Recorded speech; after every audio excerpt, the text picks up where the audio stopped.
नमस्कार दोस्तों, wealth sky के एक और नए इंटरेस्टिंग वीडियो में आप सभी लोगों का स्वागत है। मेरा नाम है सुधीर और बात करेंगे इस वीडियो में हम निफ्टी एंड बैंक निफ्टी के बारे में। दोनों के चार्ट को अंडरस्टैंड करेंगे, समझने की कोशिश करेंगे ये जो मार्केट में कंसोलिडेशन चल रहा है, एक नैरो रेंज चल रही है, ये कितने दिन और चलेगी और आपको क्या करना चाहिए यहाँ पे, इस चीज़ को हम समझने की कोशिश करेंगे। तो जल्दी से इस वीडियो को स्टार्ट करते हैं। वीडियो स्टार्ट करने से पहले सबसे पहले बात कर लेते हैं मार्केट एट 11 की वीडियो की। मार्केट एट 11 में मैंने आपको क्लियरली एक पॉइंट समझाया था कि अगर 18,700 के ऊपर निफ्टी सस्टेन करता रहता है तो पॉजिटिव है, नीचे ट्रेड करता है तो नेगेटिव है। तो अगर आप देखोगे तो पूरा दिन इसने ऑलमोस्ट 18,700 के ऊपर ही कामकाज किया। एक बार इसने डिप नीचे की तरफ लगाई थी, फिर इमीडिएटली 18,700 के ऊपर ही यहाँ पे ट्रेड करने लग गया था। अब जाहिर सी बात है, देखो निफ्टी अकेला है ऐसा इंडेक्स रह गया है और फिर निफ्टी ऐसा इंडेक्स रह गया है जिसने नए लाइफ टाइम हाई नहीं हिट किए हैं, जबकि mid cap, small cap, bank Nifty ने सबने लाइफ टाइम हिट कर चुका है। तो अब होता क्या है कि यहाँ पे क्या है, बैंक निफ्टी साइडवेज रहता है कंटिन्यूसली। अगर आप देखोगे तो बैंक निफ्टी यहाँ पे ये आप देखिए 12 बजे तक इसने ऑलमोस्ट 50 पॉइंट के अंदर कामकाज किया, फिर ये थोड़ा सा डिप लगा के नीचे गया, 43,950 पे फिर सपोर्ट लेके फिर ऊपर आ गया। तो ये जो वॉलेटिलिटी भी नहीं कह सकते इसको, क्योंकि वॉलेटिलिटी में ये क्या 50-100 पॉइंट की वॉलेटिलिटी में क्या बेनिफिट है यहाँ पे, ये कुछ नहीं है। यहाँ पे सिंपल सी चीज़ ये है कि आपके जो प्रीमियम होते हैं, जैसे ही मार्केट तेज़ी से नीचे गिरता है पुट के प्रीमियम बढ़ते हैं, फिर मार्केट साइडवेज चला जाता है और फिर रिकवर हो जाता है, तो पुट के प्रीमियम जहाँ से बढ़े वहीं पे पहुंच जाते हैं। आज फिर निफ्टी की एक्सपायरी थी तो थोड़ी बहुत वॉलेटिलिटी रही, और अगर देखा जाए लास्ट वीक भी फिर निफ्टी की एक्सपायरी आई थी, वो आई थी आपकी 19,480 पे।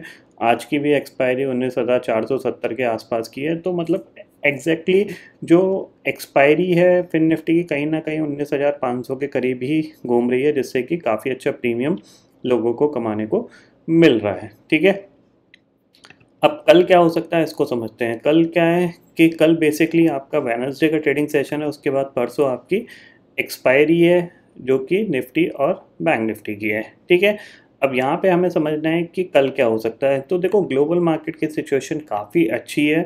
कल भी एक ब्रेकआउट देखने को मिला था, कल भी नैस्डैक करीब ऑलमोस्ट 1.5% से ज़्यादा चढ़ के बंद हुआ। करेंटली अगर आप देखोगे तो इंडेक्सेस फ्यूचर्स में अगर हम जाएंगे तो अभी भी नैस्डैक करीब आपका 50 पॉइंट पॉजिटिव है। लेकिन अब एक चीज़ ध्यान में रखिएगा, अब ये धीरे धीरे अपने नियर टू रेजिस्टेंस के आसपास पहुंचता जा रहा है, क्योंकि ये इसका रेजिस्टेंस एरिया है और इसका जो हायर साइड का टारगेट है वो 15,240 का है। बट ये अभी जो मंथली क्लोजिंग के हिसाब से देखा जाए तो 14,900 इसका एक रेजिस्टेंस एरिया है, जहाँ से ये एक बार प्रॉफिट बुकिंग दिखा सकता है 2 से 3% की। तो अब आपका मार्केट क्या है कि थोड़ा सा आपको अलर्ट होकर कामकाज करना है, क्योंकि कभी भी कोई भी एक शार्प सेलिंग देखने को मिल सकती है, ये चीज़ ध्यान में रखना है।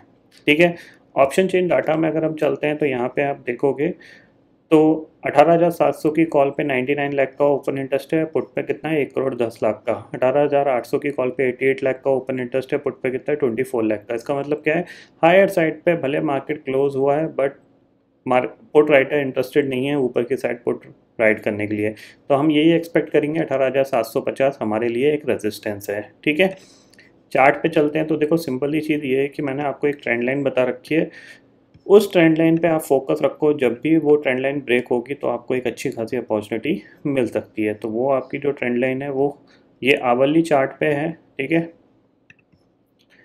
ये लो से हम मार्क कर रहे हैं। ठीक है, आपको दिख रहा है क्लियरली अभी भी ये ट्रेंड को होल्ड करके बैठी हुई है। अगर और ऊपर की साइड्स पे अगर आप ये इस तरीके से करके चलोगे तो ये चैनल है जिस चैनल के में आप ट्रेड कर रहे हो। तो हायर साइड पे यानी हायर साइड पे कितना है, अराउंड आपका 18,800 एक रेजिस्टेंस एरिया होगा, तो उसके आसपास आपको सेल करके ही काम करना है। क्योंकि जब भी मार्केट इस ट्रेंड लाइन के आसपास जाता है तो क्या करता है, ऊपर गया रेजिस्टेंस फेस के नीचे आ गया, फिर पुल बैक, फिर जब गिरा सपोर्ट लिया यहाँ पे इसने, ऊपर चला गया, उसी ट्रेंड लाइन के आसपास इसने रेजिस्टेंस लिया, फिर नीचे आ गया, फिर जब ऊपर गया तो उसी ट्रेंड लाइन के आसपास इसने रेजिस्टेंस लेके फिर फॉल गया। तो लेकिन अब एक चीज़ यहाँ पे एक ध्यान रखने वाली बात क्या है, देखो एक अटैम्प्ट, दो अटैम्प्ट, तीन अटैम्प्ट हो चुके हैं। तो अगर इसने अब की बार अगर 18,750 पे रेजिस्टेंस लेके ये नीचे आता है तो चांसेस बन सकते हैं कि ये इस बार ब्रेकडाउन दे सकता है। ठीक है, ये पॉइंट आपको क्लियरली ध्यान में रखना है कि इस बार हो सकता है ये ब्रेकडाउन दे दे।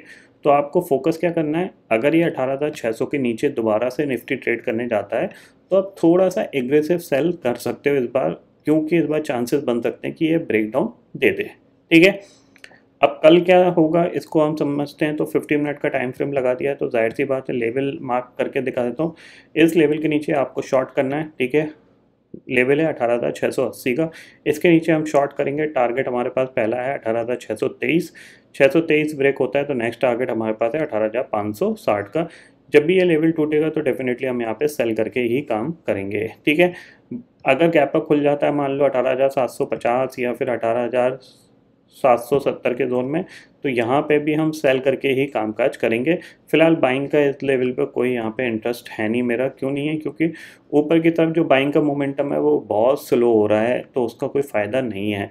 अगर सेलिंग के लिए मार्केट एक बार भी चला गया और वो पकड़ में आ गया तो डेफिनेटली एक अच्छा प्रॉफिट मिल सकता है, क्योंकि पिछले ऑलमोस्ट 5-6 ट्रेडिंग सेशन से यहाँ पे कोई ट्रेड नहीं बन रही है। क्योंकि मॉर्निंग में खुलते ही मार्केट साइडवेज चला जाता है तो फिर वैसे ही ट्रेड करने का मन नहीं करता, क्योंकि आपको चीज़ दिख रही होती है कि यहाँ पे साइडवेज है। अब आप देखो 50 मिनट टाइम फ्रेम में आपको दिख रहा है यहाँ पे कितनी सारी डोजी कैंडल्स बनी हैं। देखो उसके बाद एक मोमेंटम हुआ नीचे का, फिर ऊपर चला गया बस।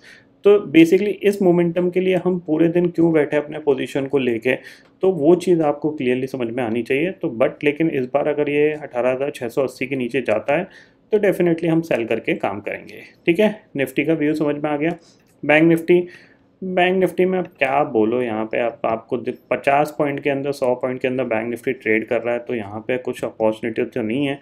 बट ऊपर आपके पास ये रेजिस्टेंस है 44,250, इसके ऊपर मिलता है आपको, तो डेफिनेटली आप सेल करके काम करिए। नीचे इस बार हो सकता है कि ये 43,880 के नीचे इस बार ये ब्रेकडाउन दे दे, क्योंकि मल्टीपल टाइम इसने इसको टेस्ट किया हुआ है।